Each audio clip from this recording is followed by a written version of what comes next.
fucked up. Had to pull over in a country ass town. I don't know where the fuck I was at because the nigga whole right leg cramped the fuck up. I mean, shit. Outside of that, everything was everything, man. Okay, okay. I mean, it's cool. It's cool that you settled in, got everything cool, and the newest Texan. But let's get this thing started. Welcome, welcome, welcome to the They Gonna Feel Me podcast. Authentic men, authentic conversation. I'm your boy Rob. I'm your host for the show. Joined by Young Reeves, Chris, LC. This is episode 34. Paul Pierce. And now Shaq O'Neal. Yeah, We there go you with go. Shaq. We go with There Shaq you O'Neal. go. Come on now.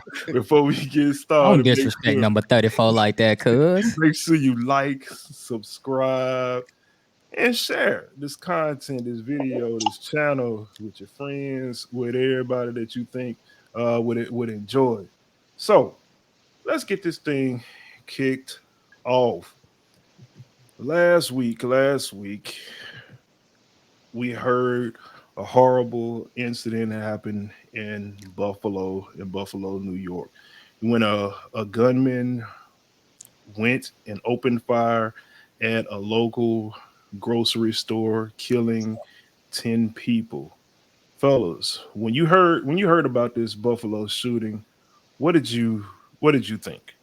Let's not say gunman. Let's say another crazy ass white man that's fucking killing black people for absolutely no reason whatsoever, especially to drive, what was it, 3 hours out of his safe neighborhood to a whole different neighborhood with the N word wrote in a silver Sharpie and a whole bunch of other explicit word in a silver Sharpie on his assault rifle.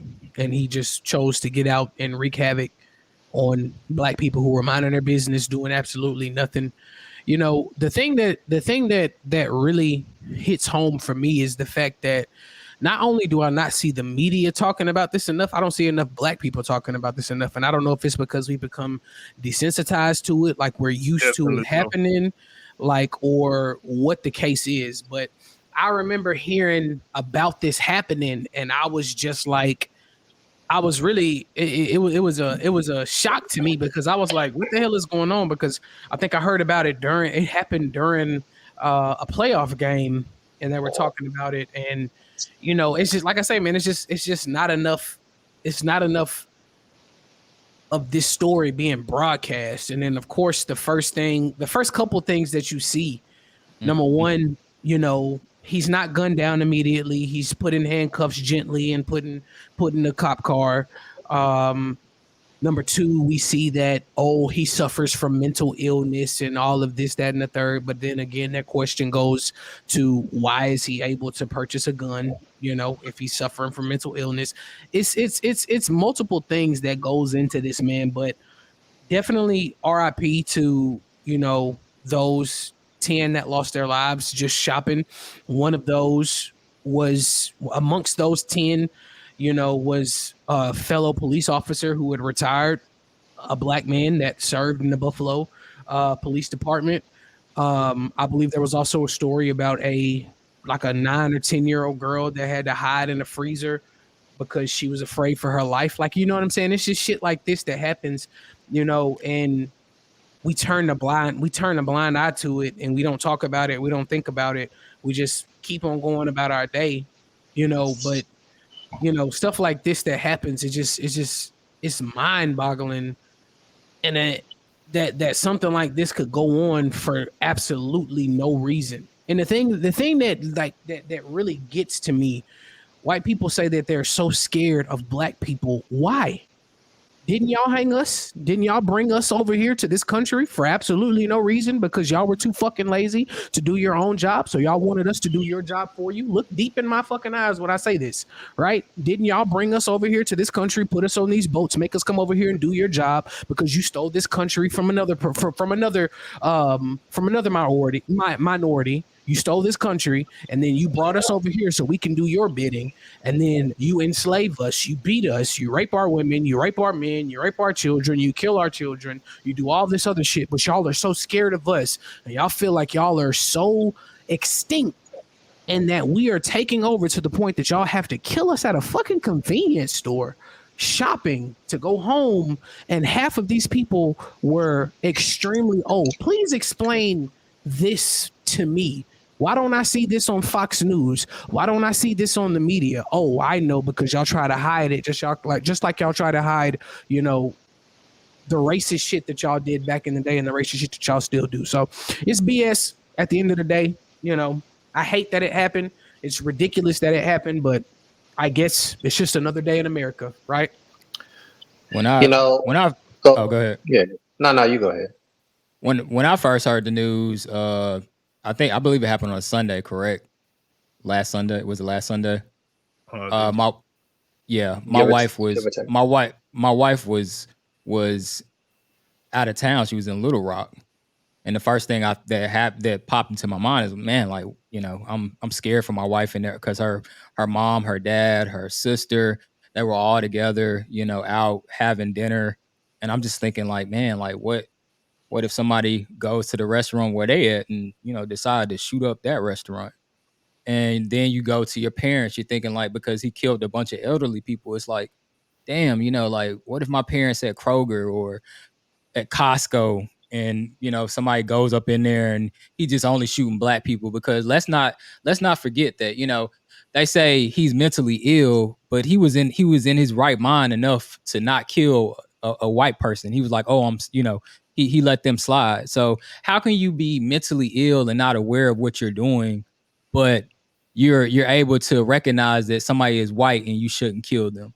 That's another thing that when Chris was saying that, brought up the mental illness, it doesn't make sense. So, and another thing is just is just like, why are these people trying to paint this man as this young kid? They always do this, like he's a young adult, or he's a young kid, instead of being an adult who's of age and knows what he's doing. But when it comes to a black person, it's like, oh, he's a man, he's a grown man responsible for his actions. They don't view him in the same way, and it's like, we have to stop this narrative.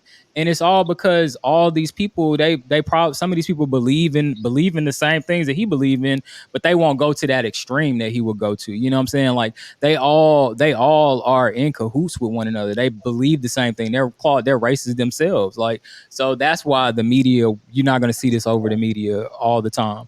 And it just breaks my heart, man. Every time I see something like this, where black people are getting killed and nobody's talking about it, or it's swept under a rug. It does. It's like, damn, are we, even our own people, are we getting desensitized? Are we, not, we're so worried about what the hell Will Smith did to Chris Rock, Why and the this, Migos are breaking up? yeah, why the Migos breaking up? The Baby do something every damn week, and this guy goes into a supermarket and kills 10 people, and Fucking it's talked grandmothers, about. bro. Like, Yeah, come on, it's like, man. it just doesn't make sense to me, man, and it just makes me lose faith in humanity. You know what I'm saying? Like, I just don't understand, like, why we're so cruel to one another, and why we let all this shit slide. We don't want to let all the other shit slide, but this we don't even care about. You know what I'm saying? You get mad when somebody tweets something and you want to cancel them and do all this extra shit. But when somebody goes and kills 10 people, 10 of your own people, then you don't have shit to say, but you'll be on this shit for a whole week. Hell, Kevin, I hate to bring him up, but Kevin Samuels died. Y'all was on his ass. We're the same contempt. I I don't think see it.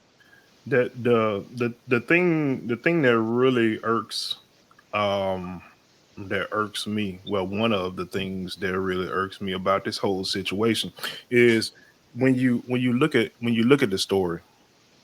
The guy was 18 years old, and so he was radicalized, meaning he he watched information on the internet and things of that nature, various um uh blog posting and 4chan and different things of that nature.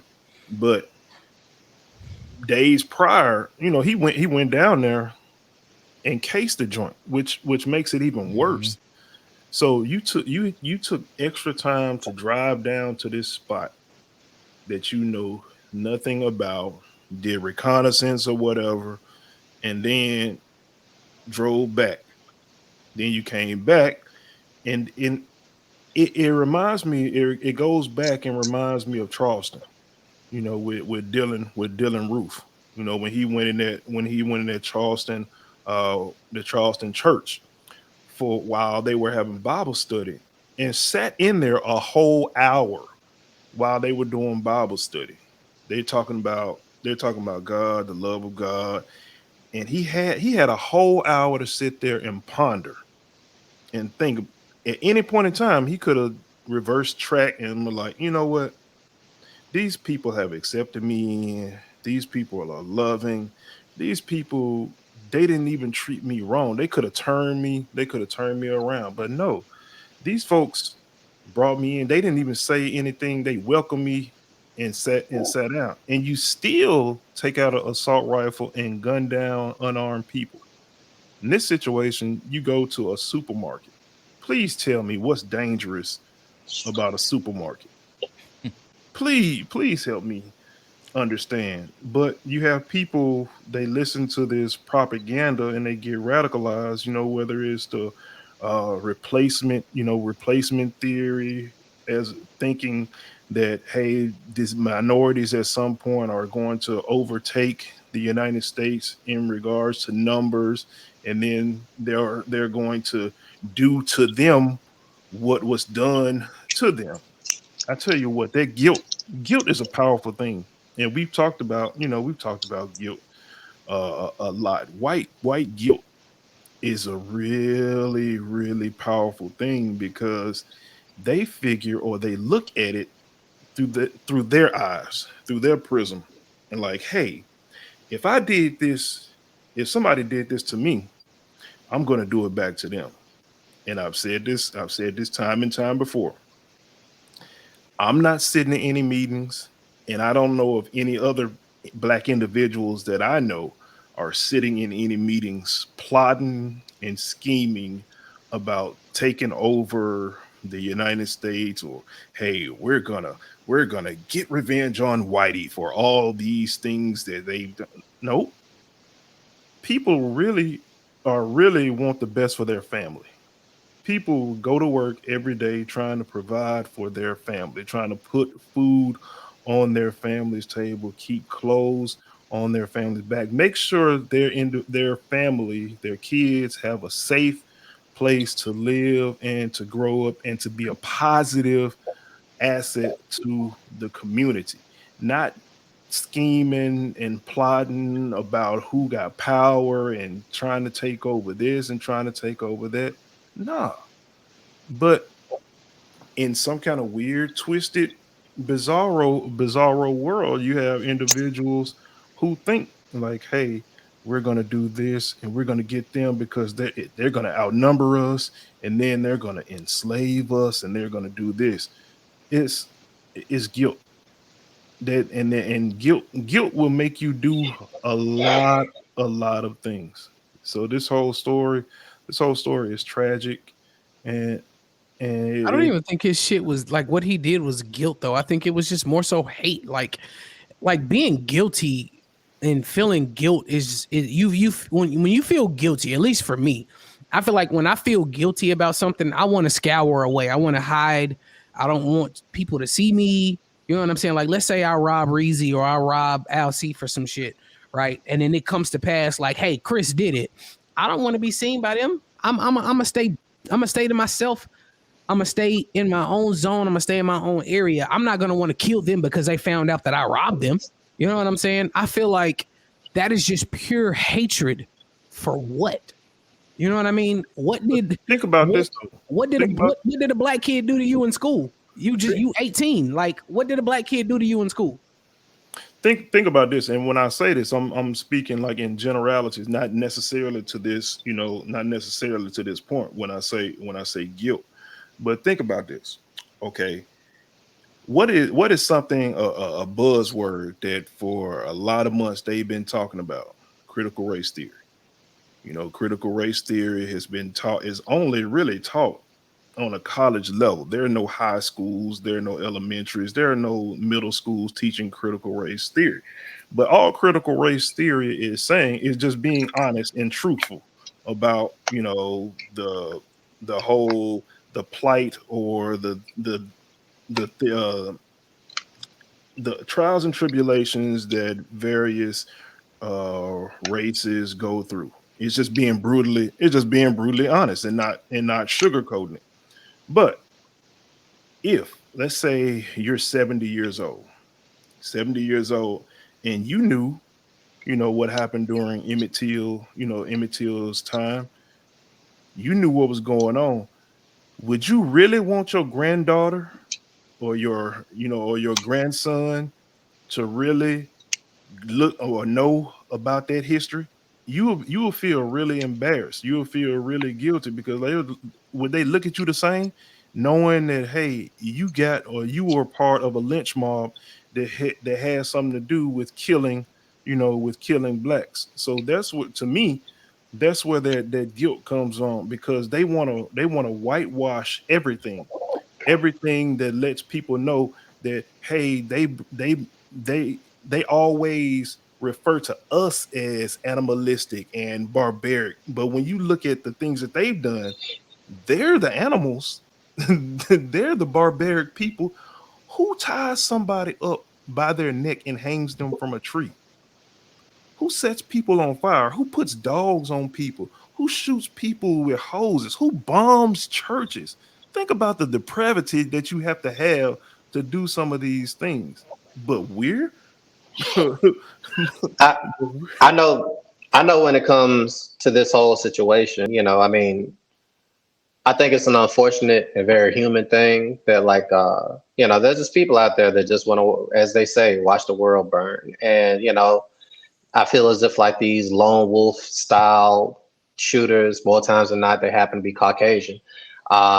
They're like radicalized by like all these wayward beliefs. And it's funny, like y'all mentioned that, where was Fox News and all this, and like they went silent. But like I mean, you got to think about the fact that this replacement theory, this isn't something that's just circulated only in, let's say, racist, talk pieces. Like, I mean, this is something that people like Tucker Carlson on Fox News has actually brought up and talked about himself. Like, I mean, just think about like this theory of, oh, it's one day it's going to be us or them, and emboldening people to basically believe this lie or this ridiculous thing that doesn't have the kind of weight that they think that it has, or even the possibility. I mean, it's and just to Mary, enable these people, yeah, like no merit at all, and to enable people to like do these kind of evils. But even aside from all that, what's crazy to me really with this whole thing is, yes, I do feel desensitized. It's not that I don't care about the situation, but I do know that it's just like that news reporter on television who said this is like his 10th one of these or something like that he's like covered as far as like news reports about these kinds of radical shootings. And the emotional breakdown he had a little bit on air, I thought that was really powerful. And it's crazy, I'm thinking about how many people of color who've been shot unarmed, in less pressure cooker situations under the suspicion of they might be up to something, versus this guy just shot and killed a bunch of people, and y'all managed to talk him down. Y'all didn't unload on him. Y'all didn't take his life. He had the opportunity to have his day in court. And there's so many people out there that believe, oh, shoot, shoot, kill, kill, lay somebody out like without any kind of like a due process. But this guy gets a pass. And, of course, we're quick to like talk about like the racial undertones of it all, but it's just I don't know how a police officer who, like this rhetoric out there, with police officers, oh, I was scared for my life and I have to stand my ground and shoot my way out of things. But yet when you have obvious threat in front of you, he gets to go home. A matter of fact, every shooter that hasn't made it to trial, haven't like every last one of them had the opportunity to kill themselves before a police officer ever had a chance to kill them. That's crazy. That means they literally came there wanted to deliver justice on themselves more so than any police officer was about to do, like on the scene. And then we get around to the great issue of, just gun control. I really need for both sides of the aisle to come together and do something about gun control. It's like that. That's like one of the bigger things that like the overarching things that like happen with situations like these. We need gun control. Simple as that. I don't want to like stretch this out, y'all. I think we've talked about this in depth, but like I don't know, like where I need for our people in power to like step up and like actually say something, be actionable. I don't want to talk about this in another month, another 3 months, another year. Hopefully we can do something better. Nobody likes or enjoys talking about it, but it's one of those situations and one of those topics, and just one of those things that we have to be honest. And until we're honest as a country, you're going to continue to see things of this happen, whether it's gun control, whether it's the problem of race. There are some real grown up serious issues that we have as a country that we need to pull up our big boy draws or our big girl draws and really talk about, instead of hiding behind political ideologies, and really do something about it if we want to move forward in a positive light. But moving on, though, we will say prayers to those affected by this shooting, and definitely when you're out, make sure you have your head on the swivel and be alert. And just be alert in all at all times, because you never know whether it's in a movie theater, whether it's in a grocery store. Don't want to scare you, but just be on alert. Next Last week also, we got news in regards to Young Thug and Gunna. We found out that the state of Georgia has hit them with some RICO charges in various connections. I mean, it was a laundry list of charges, over 50.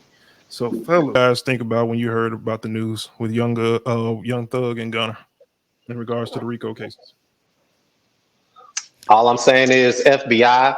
There's more people than you think that are in YSL. Trump. Trump is in YSL. Uh, let's Yeah. see who else. The Tom Brady. Tom Brady is in YSL. There's like just several people Bill that we can Belichick. easily. Yeah, Bill Belichick, YSL. Like and I think he a vice lord to be.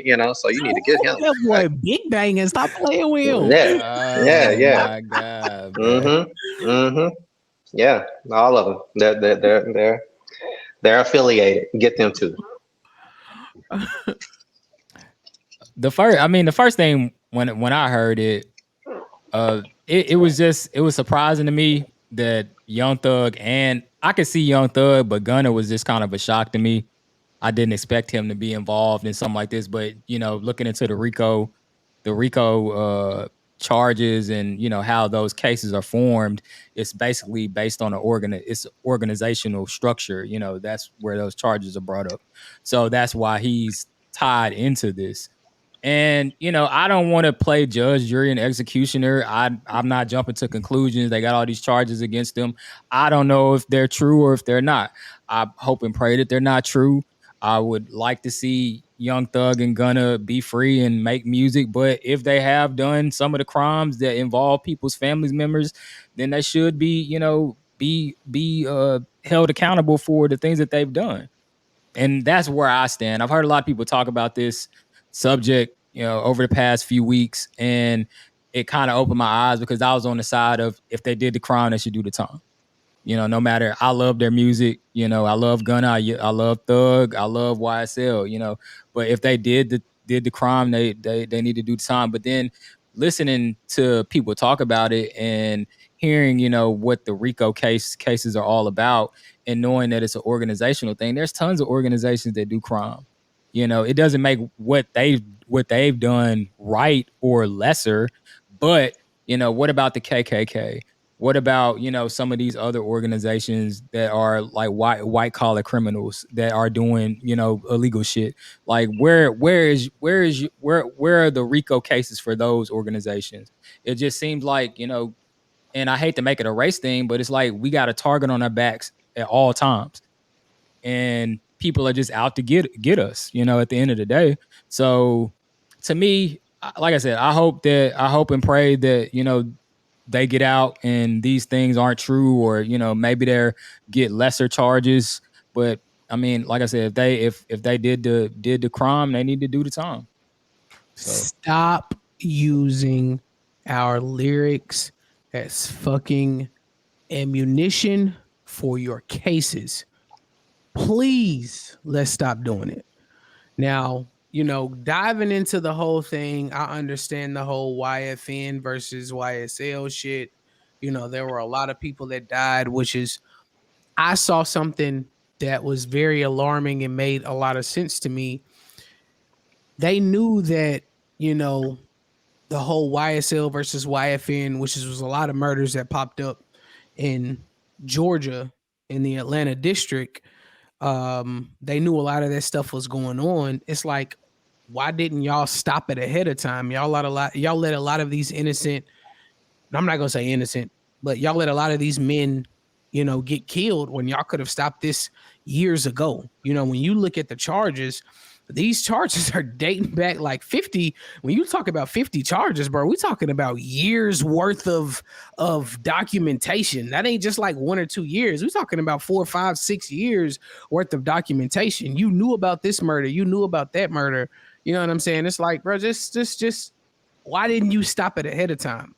But then you want to use their lyrics. And of course, again, I mean, we're going to hear the blaring fact of, oh, well, stop snitching on yourself. Stop telling on yourself. Well, where does freedom of speech come into play? You know what I'm saying?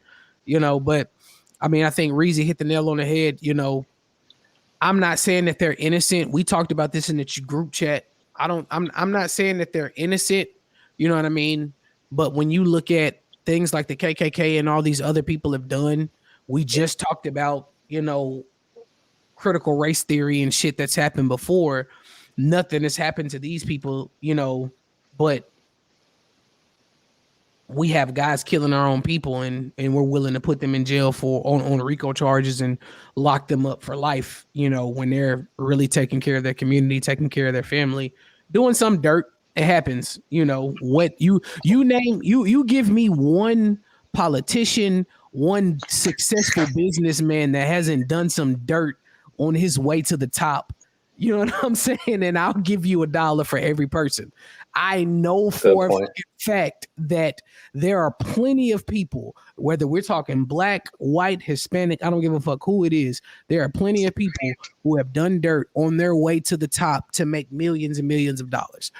But it seems like when it happens with our people, we're quick to get on them, even us. You know what I'm saying? Even us, blacks are quick to get on the blacks for the dumb shit that they do, but we ain't quick to get on the other people for the dumb shit that they do. You know what I'm saying? So, I definitely agree with you on the not weaponizing the lyrics. Like, I mean, a lot of times these are like fictional. I mean, there's a lot of people out there that like talking about a lot of gunplay that they're doing that they're not actually doing. Even if they're aware of, like, let's say a murder or something that happened because they are adjacent to the streets, that don't necessarily mean they had anything to do with it. I mean, they don't even necessarily. That boy talk 6'9", talk stupid tough, but that boy more pussy than a vagina and a goddamn Victoria's Secret panties. Cause come on, man, like cut that shit. I'm honestly, I get where you guys are coming from, but I will challenge that by saying there are a lot of these. We've talked about these New York guys, these Chicago guys that are talking about they dead ops, have details in their raps about somebody that just fucking died. And they basically snitching on yourself. But it's a slippery slope. It's like 1 minute, maybe you are like trying to use lyrics to persecute the guy who is guilty. But if manipulate some lyrics to imprison somebody who ain't guilty. But if you know somebody just died, just got shot, you know they got killed, you know that they're your enemy. Why then rap about it and put yourself at risk for getting wrapped up in some damn criminal case? It's about selling. But that's fucking stupid. It's stupid, but being stupid ain't punishable by law, though. But at the end of the day, you're bringing that on yourself. We got to have some accountability too for our actions. Now, I hear what you're saying, but we also got to look back to the Biggie and Pac situation. But I'm just saying though, we got to look back to the Biggie and Pac situation. What was the number one thing that Pac said? He talked a lot of shit about Biggie and Bad Boy. But he came to Biggie's mom and said, I'm just trying to sell records. That's it. We know that these dudes are, for the most part, trying to sell records. And I understand. But listen, no. I understand what y'all are saying. Yeah, you could be incriminating yourself and you could be snitching on yourself. But at the end of the day, it's about them selling records. Look at that's my issue, though. Look at the shit that rock artists do. They talk about the devil and all this other shit, but we don't hear them talking about Illuminati. But we don't hear them talking about Illuminati with rock artists when they clearly have devilish shit in their videos. But we can look at Beyonce and we see how she transforms on stage so that she can entertain a whole crowd, and we're quick to say that, oh, she's in the Illuminati. It's two sides of a fucking coin, but it's still the same. But you talking about Illuminati versus murder. Like these are people who are dying. What are we talking if you believe in all that bullshit, but you're talking about somebody actually dying, being killed, and somebody's rapping about it. And yes, you basically giving yourself up at the end of the day. Like in a way you are snitching on yourself, bro. Like posting shit on Instagram. Like, let's not act like these guys don't get on Instagram with guns talking about, and they beefing with each other on Instagram talking about, I just smoke your boy. That's the same. It's the same thing, but you're telling on yourself, and you know people watching you, bro. Like, you gotta be accountable. I'm not for, I know that some people are fictional, but at the end of the day, if you rapping about something that actually happened in your lyrics, then that's grounds for you to be, caught up in some charges. That's all I'm saying. Okay. I ain't saying everybody should be, wrapped up in it. Like I said in the group chat, though, it goes the same with the drug game as well.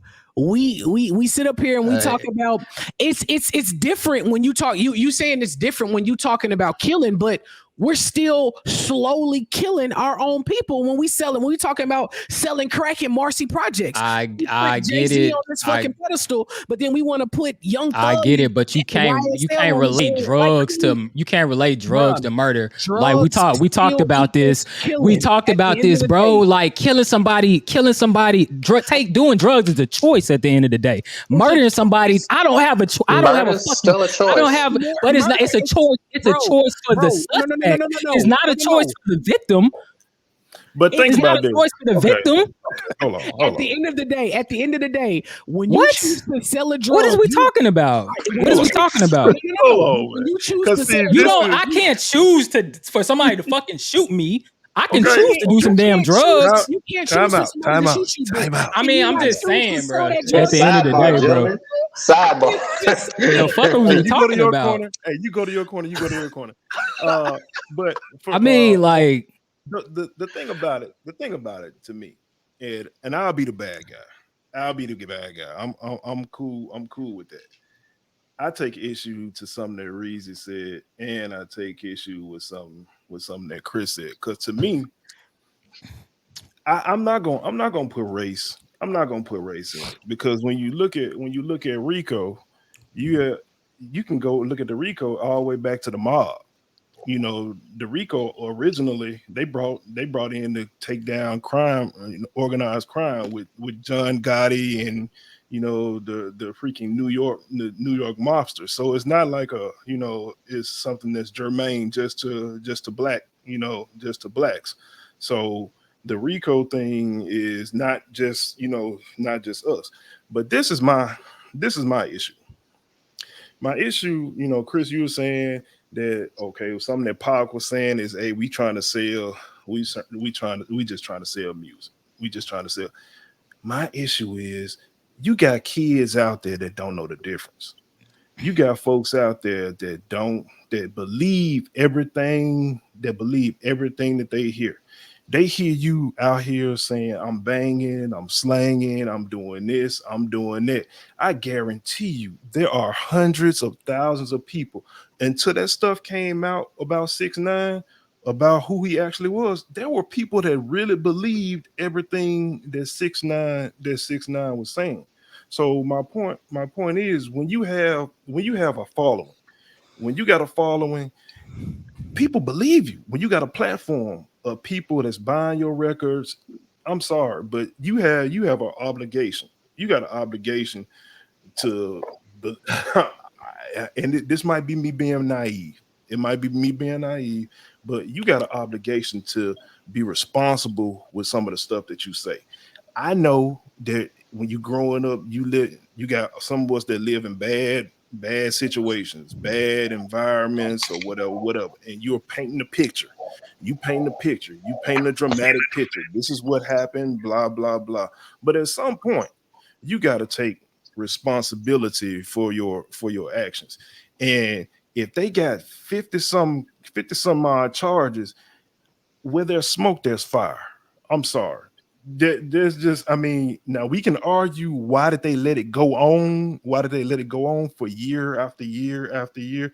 They might have just been okay. I'm gonna let them keep going. I'm gonna let them keep going. I'm gonna let them keep going. But I'm gonna that let that still case comes at build up. that I'm still gonna let that comes at case the build up. expense of our own people. That's what I'm getting at. That still comes at the expense of our own people. And not to cut you off, I hear what you're saying, but again, this goes to my point that I stated before. Yes, I understand that there are certain people that don't understand the difference, and we're mainly talking about those kids that are in the ghetto, in the projects, in the hood, that listen to this music and take heed to this music, and they keep this music, they lived and breathed this music, right?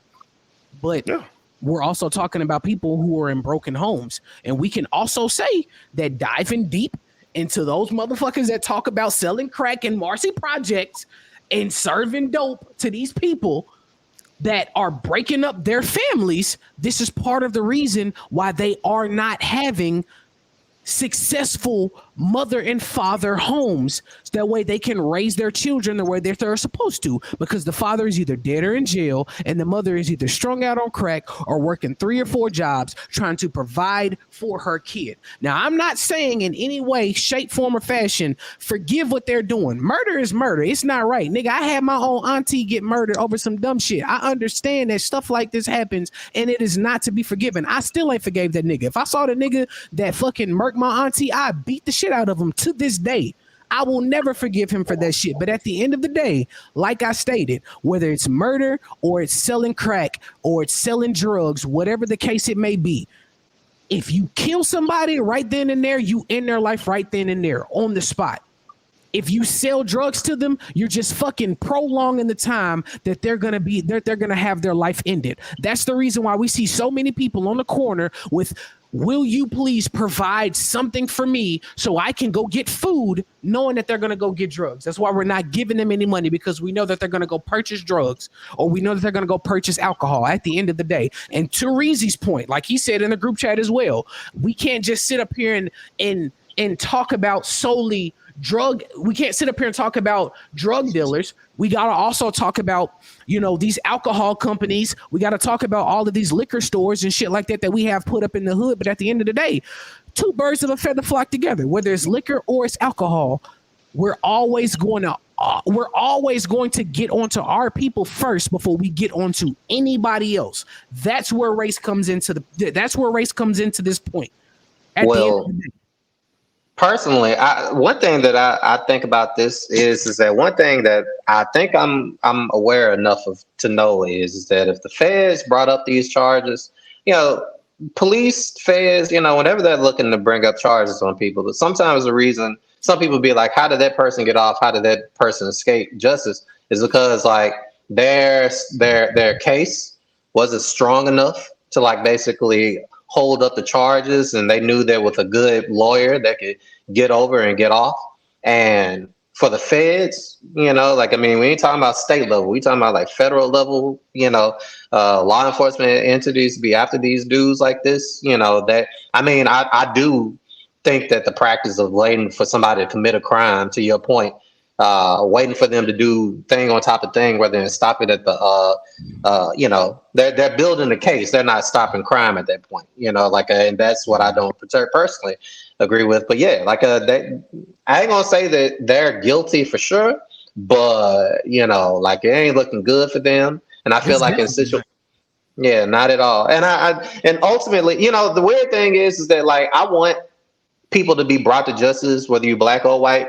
But in this weird way, I also, especially with how unfair the law has been to our people and how they've kind of, you know, cannibalized a lot of, you know, communities and all these other things that basically have kind of resulted in having the prison industrial complex that we have now. Sometimes I'd be wanting niggas to get off even when I know they're guilty, you know, or like I just want them to be punished on a different court other than the court system that we have now.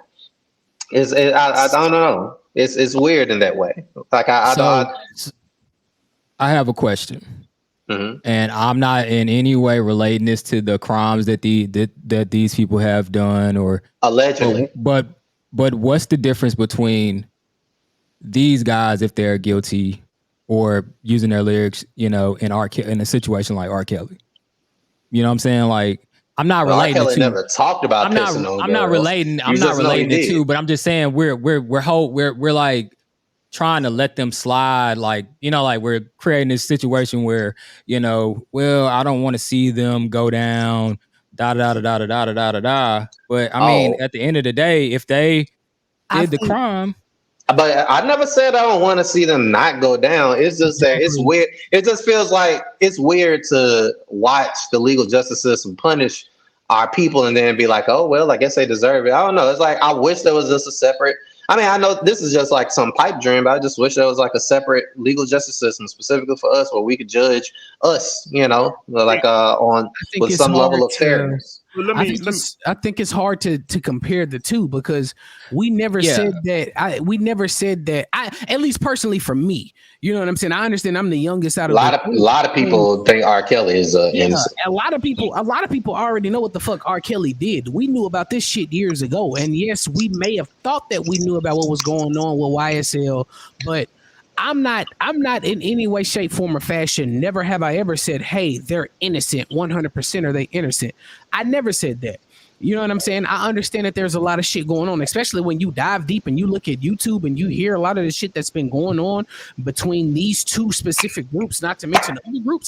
I'm not saying that they're innocent. I'm just talking about the whole landscape of everything where we're just trying to justify what not justify, but we're just trying to single out what they're doing. We're not single out a lot of other shit that other people have talked about doing. I'm solely talking about lyrics. You know what I'm saying? If we're gonna, if you're gonna say that we have freedom of speech, let me rap about what the fuck I want to rap about.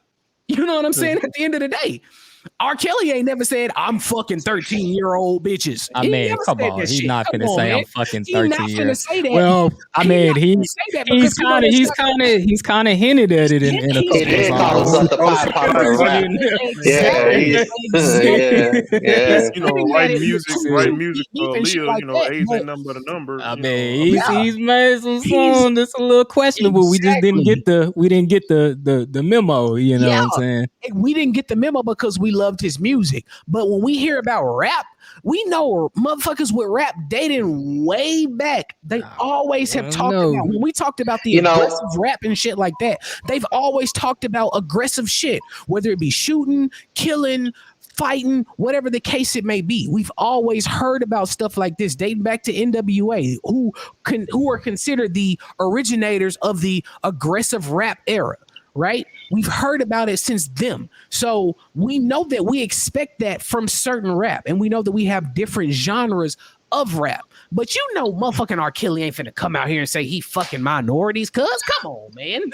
But I will, to your point, Chris, like that's what I think the issue ends up being. It's the thing of, you know, this just seems like it's another tactic to basically like put people behind bars. You know what I'm saying? Using a variety of tactics in order to put them behind bars, whether it's fictitious, rap lyrics or just, these associations. I don't know. Like these guys, they might be actually guilty of something, but I don't know if they're necessarily so guilty of racketeering and high crimes to the point where they're trying to make them seem as if like they're like a mafia level organization that's punishable by law versus like people who just did an assortment of bad things or even be adjacent to people who did an assortment of bad things, and now you're trying to build your case on that like that. My Or only and thing, some of them might be guilty, innocent rather.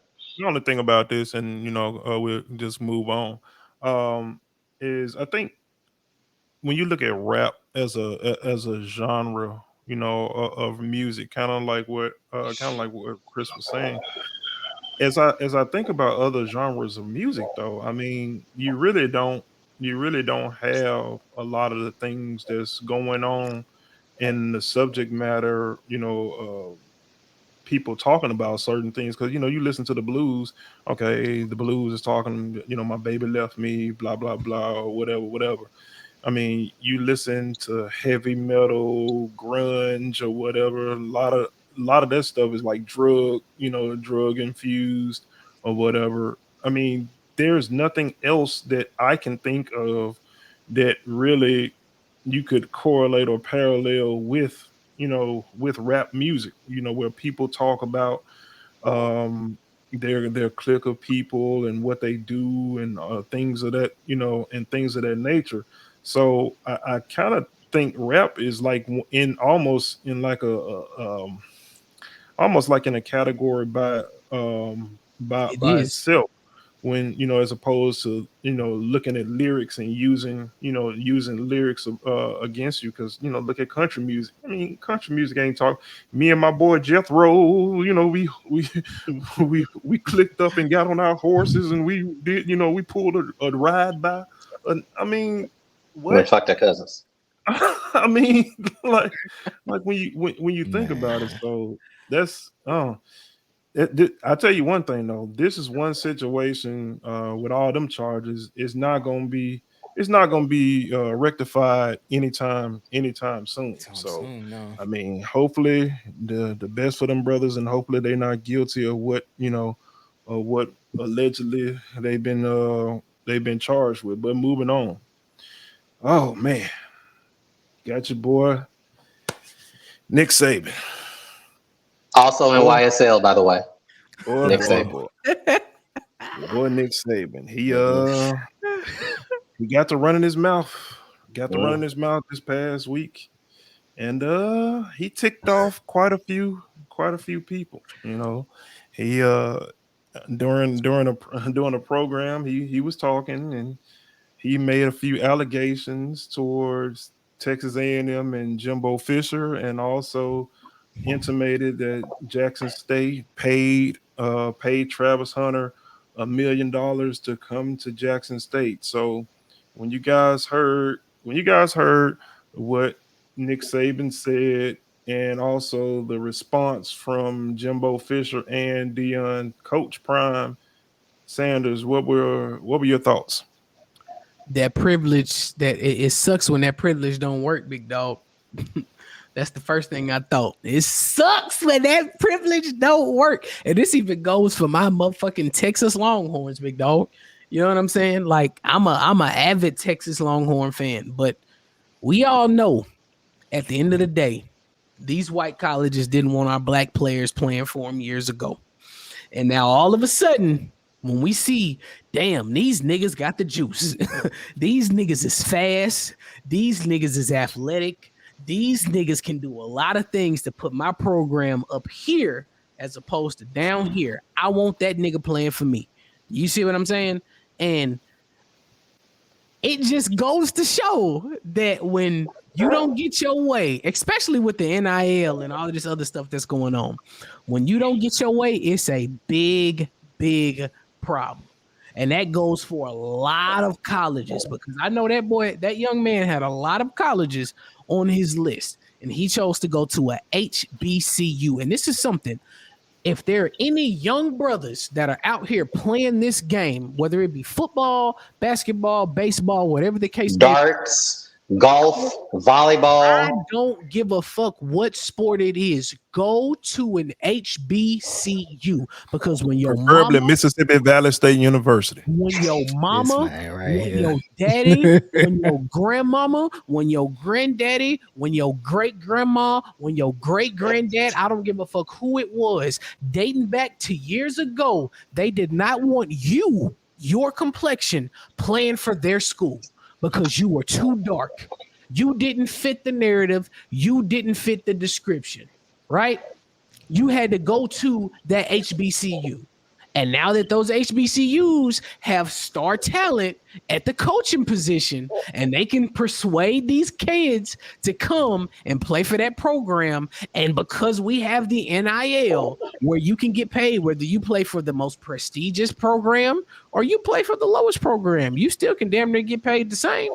You know what I'm saying? Why would you go play for Alabama when you can go play for Jackson State? You ain't got to worry about no injuries. You just gonna shine in the fucking sweat. You see what I'm saying? Because a lot of motherfuckers can't guard you, right? And you can shut down a lot of other motherfuckers. Go play for the sweat. Fuck all the I other think shit. I think a good way of summing this up is that, in relation to everything that's being said, for a lot of these young black hopefuls and these black kids getting ready to go off to college, as they say, you are your ancestors' wildest dream.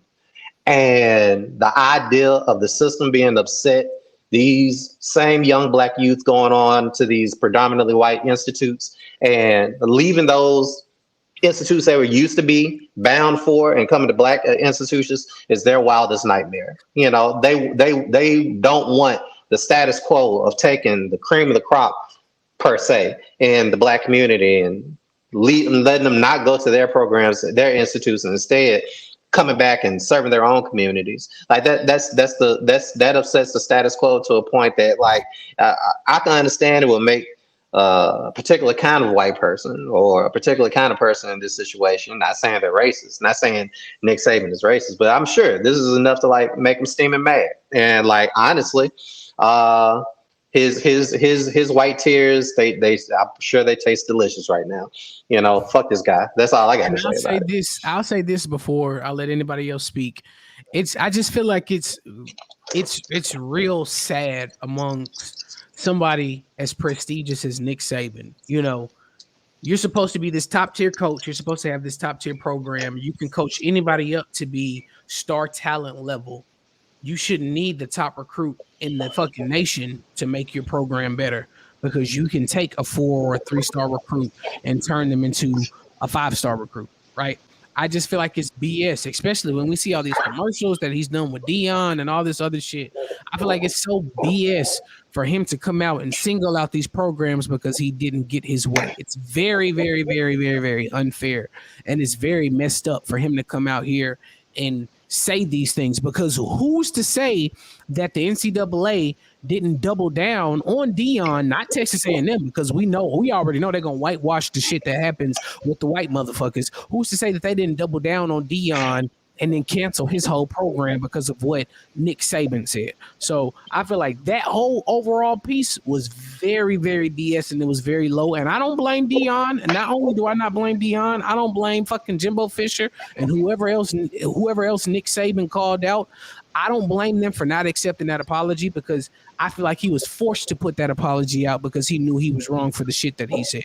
So that's what I got to say. Now go ahead and defend your boy. I ain't gonna defend him.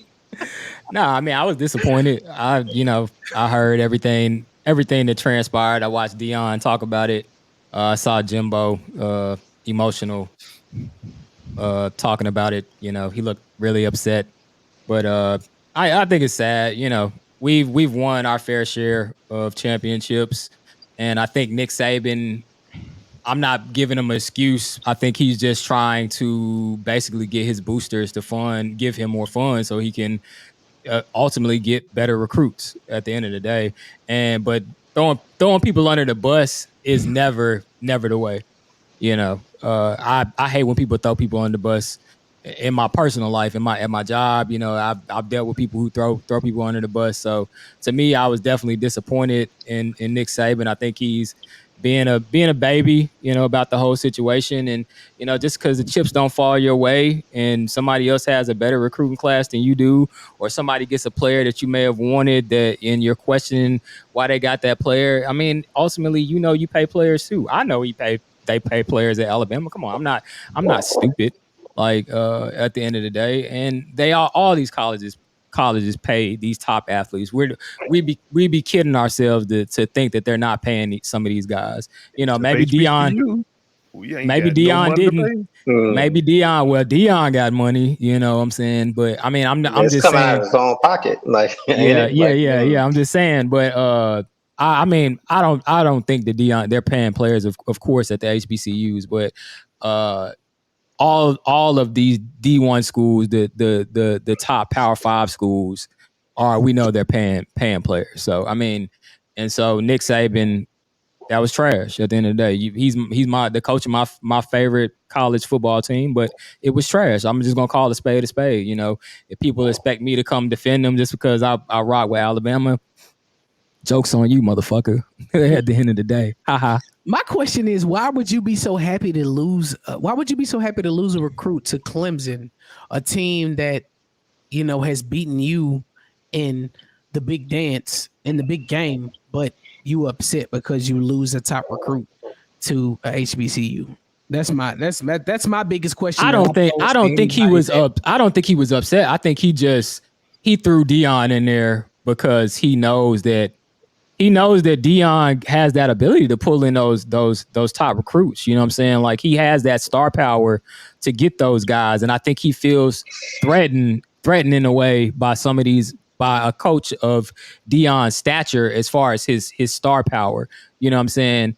And so he threw Dion in there with Jimbo. You know what I'm saying? At the end of the day, just to pull him in there to throw shots at him.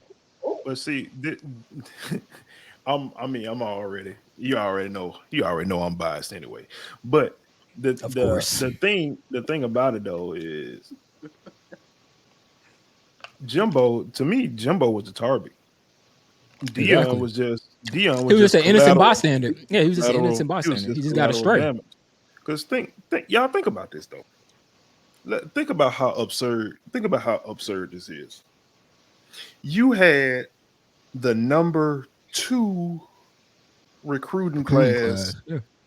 in America, and you come out complaining and bitching and talking about Jimbo Fisher. They had the number one recruiting class. They paid everybody that signed there. But oh no, we don't pay. We don't pay anybody here at Alabama. We do things. We do things the right way. Nigga, please come on now. Everybody know. If you probably go to Brian Denny Stadium, it probably got a fleet of all the Chargers and Challengers that you could ever want. But this is the Hellcat, scat pack. Fuck you tell that. but this is the thing though, and Saban really has to be very careful. He has to be very careful and tread lightly because if you look at how Jimbo reacted, Jimbo was hot as fish grease. But the other thing that well, I mean, that a lot of people know if you follow college football, that at one point in time, Jimbo Fisher was on the staff Mhm. with Nick Saban. Nick So Saban. guess what? He know how he knows Saban his get down. yeah, he knows dirt. He knows where the bodies are buried. And he alluded to that if you look at his response. He was like, everybody has lauded him up or raised him up to be this godlike figure, to be this football czar. But what he say? If you do a little digging, in his history, you'll see how he really gets down. So he ain't really come out and tell you, hey man, buddy here, he cheating. He just creaked the door open. He had a little crease, just a little crease there. But the thing, and then introducing the Dion part, I'm glad Dion responded how Dion responded how he responded, because he was like, no, I don't need no private conversation. You didn't say it out. I mean, you didn't bring us out here. You didn't pull us out here into it privately. So no, if we gonna talk publicly. It ain't gonna be no, one of them situations where people like to show out in public, but then call you back. Hey man, I'm sorry. I'm sorry. No, no.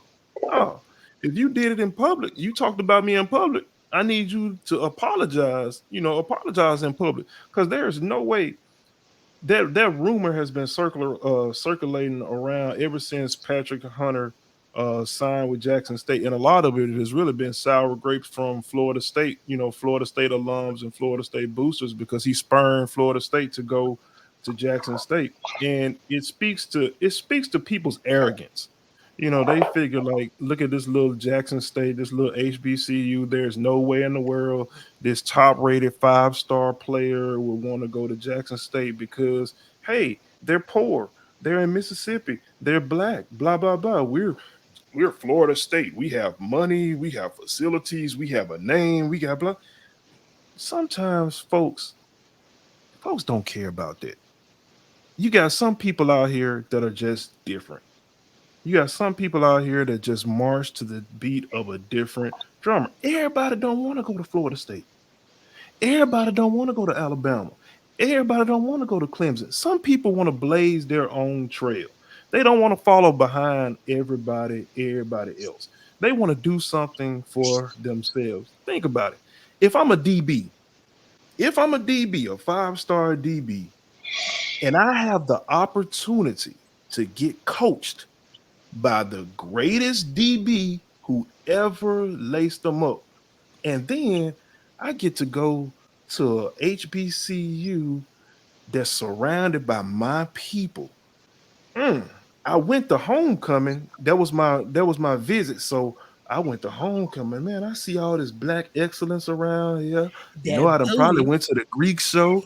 I see these folks stepping. I Man. see these girls around here looking I see all that nice. booty jiggling when they I, twerk into that. I'm like, Sue, man, I feel home. I feel at home. I feel at home here, man. This is where I really want to go. And I'm gonna tell you, I'm gonna tell you this, and I'm gonna keep it real. If we are really being honest, I bet you there are a lot more athletes that really want to go to a HBCU, but there are people in their head saying, hey, you ain't gonna go to the pros from there. They ain't got the resources, they ain't got this, they ain't got that. Whether it be their high school coach, whether it be their friends, whether it be their parents that are trying to dissuade them from going where they actually really want to go where they will really fit in. But in all, I just thought this is a case of Nick Saban and sour grapes. But either way it go, if y'all want to go to Mississippi Valley State University, hey, we'll Man. love to have you. Holler at Coach Dancy. We'll get you in there. But Of moving course, they on to love to this. have you. Take your ass to TSU in September. But moving on to this next subject. What we got? We got the best thing I've seen all week. So we coming toward the end, fellas. What is the best thing that you've seen, you heard, whatever it is, all week? What you got? Hey man, I usually go last on this topic, but I'm gonna go first. I want to give a big shout out, and I don't know if there's a lot of people that's into the gaming scene or whatever the case it may be. I want to give a big shout out to the boy Swag. He just got signed by Clutch Sports for esports. You know what I'm saying? And of course, if we all know Clutch Sports is the people that sign LeBron, Anthony Davis, all these other big black athletes. And this is a guy that plays video games. This is something where, us three, this is where we met. You feel me? These a lot of these guys here, they went to college together. I met them through my brother, you know what I'm saying, just playing Halo. You see what I'm saying? So this is how we all clicked up, and that's how you have something as great as They Gonna Feel Me. You know what I mean? And that just comes solely from playing video Y'all games. And favorite podcast. a lot of people say video games ain't shit. Niggas that play video games ain't shit. But you got somebody like Swag that's, just recently signed to Clutch Sports. He signed to Ghost. There's a lot of people that are signed to Ghost. A lot of fitness guys that signed to Ghost that I've been following for years. You know what I mean? He's doing big things, man. He's a young black guy, 25, 26, if I'm not mistaken, making millions of dollars just by streaming and playing video games. So, I mean, if y'all want to put me on spot, you know what I'm saying? Y'all can definitely come and watch twitch.tv/dross. I don't just stream, you know what I'm saying, on Sundays. I stream on other days as well. But all jokes aside, man, big shout out to Swag, man. I saw that shit. He shared that this week, and I felt like man, that was a great thing for black streamers, because when you go to YouTube, when you go to Twitch, when you used to go to Mixer and things like that, you didn't see a lot of us on the top page. You feel me? You saw a lot of white guys on the top page. And to see somebody like Swag, you know, making a name for himself and doing the things that he's doing as a young black man in this world, putting his guys on, he stayed true to his guys. You know what I mean? It's amazing. So shout out to Swag. That's really the best thing that I've seen all week, man. Push these niggas off me like, shout out to my boy K. Kendrick Lamar, man, for dropping another fire album. And it's received a little bit of criticism from people, you know, from the Kodak Black features, and you know, people are saying that he's, you know, changed a lot since he first came out, which is fine. You know, people have their opinion. But to me personally, I've been a fan of Kendrick Lamar since his Kendrick Lamar EP. I've been listening to him for a long time, since the blog era. So, you know, that long ago. And so to me, he's always been a great MC. I knew the first time I heard him that he was going to blow up. And to see him mature from his first EP to an album like Mr. Morale and the Big Steppers is just crazy, man. It's got something for everybody, you know. I listened to it the first time I listened to it. I was blown away, like, by the introspection. Him actually in this album, he's going in depth into his feelings and how he's dealing with different things in his life, with having like daddy issues, talking about his auntie being homosexual, or, you know, and then being trans, I believe somebody else being transgender, and then just talking about even, you know, molestation and his mom, you know, like the things that his mom dealt with as a young girl, being touched, you know. So it's a lot on that album to unpack and listen to, and I think a lot of people just don't, you know, they need to really sit with it and listen to it to understand it. But anyway, it's a dope album, man. For me, from start to finish, I love it, and he really did his job. Came back after 5 years, man. 5 years is a long time for an artist, man. And to come back and have an album, a release like this with no promo is fucking crazy. It's like, been 5 years since it's been his been last 5 album? years since his last album. Sheesh, This man didn't have any promo for this album, and he broke records. Shit is crazy, bro. Like, so shouts out to Kendrick, man. I listened to it on the way down here to Texas. I got a chance to actually like sit and drive. Like, that's how I listen to music. I like to drive and listen to different music, different genres of music, whether it's rap, R&B, hip, you know, rock, whatever the case it may be. I'm an open book when it comes to music. So yeah. I got a chance to listen to it, you know, on the way down here to Texas. And I mean, I just fell in love with the whole mixtape.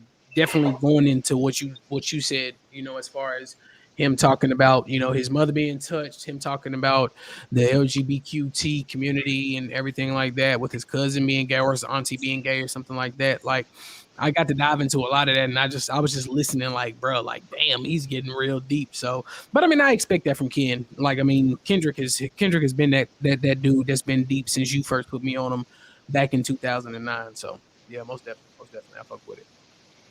So the best thing that at first I really didn't have much to say. Like, I mean, I saw like that Northman movie, which was okay, but like, you know, I liked it. You didn't like it? It was cool, you know. Like, I mean, it was cool. Like the imagery was really cool, but like, I mean, it was.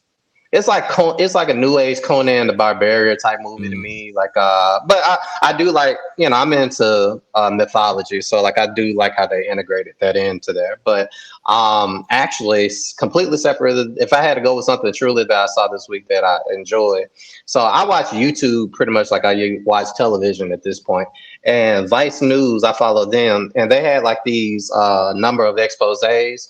Look for it if you want to, like where they were talking about like how in Louisville, Kentucky, like a lot of arrests had happened with people who were in, the system, and then they confiscate a lot of drugs, a lot of money, and then the money disappears, the drugs disappear, and just a lot of the corruption that went on in there, as well as like sexual misconduct that's also happened in Louisville, Kentucky, amongst those people.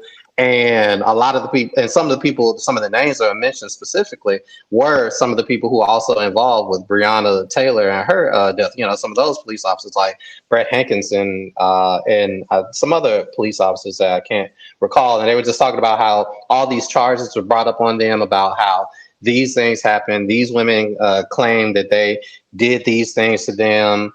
These raids happened, and all these things led up to like them basically getting reprimanded in some form or fashion. They even made mention of they think that like and maybe this has already been covered in the media, but like they talk about how they think that they didn't necessarily come to her house like happenstantially. They just thought that a bunch of money was at that location, and they intentionally did what they did so they can get their hands on a large sum of money, and then it just magically disappear based on how they handle crime scenes. Very interesting and eye-opening when it was all said and done. So I thought that was pretty dope. Vice News really be putting out some pretty quality content. Best thing I saw all week was kind of sentimental. I got a chance to see my son and his promotion ceremony. Went to the third grade, knowing that this was they're back in the classroom, with the whole pandemic, because they were last year, they were virtual. So as a parent, you kind of have like misgivings, like, oh man, you worry every day, like, man, I hope he all right, or whatever. But he never got sick, never anything, didn't have any problems with that. Even they had to shut his school down once, but even with that, he never got sick. But he had A averages and got all kind of certificates. So it was really great to see him moving on up, and he's going to be in third grade. So that's my best thing I've seen all week. So Shouts out to Young Trey. There you have it. Shout out to alphas that make great fathers and educators. Ladies and gentlemen, there you have it. We appreciate you guys for hanging in there with us. Episode 34. Thought we were gonna have a little WWE with the brothers Carver, but Hey, For real. Hey, we get down, cuz. Y'all went back to 1998. Hey, authentic conversation, authentic men. Hey, sometimes it get real. Sometimes it get real. It get real, bro. We got differences. That's the purpose of the show, baby. It is what it is, man. We ain't gonna Talk it out, cuz. Talk it out. But once again, we like, subscribe, share the content.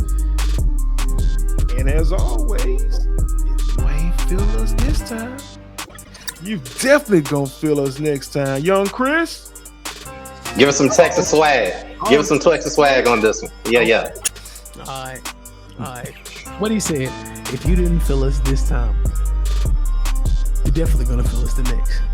Now get your bitch ass off my motherfucking screen, nigga. Hey, it's your boy Rob from the They Gon' Feel Me podcast. And if you want more authentic conversation from authentic men, check out this video.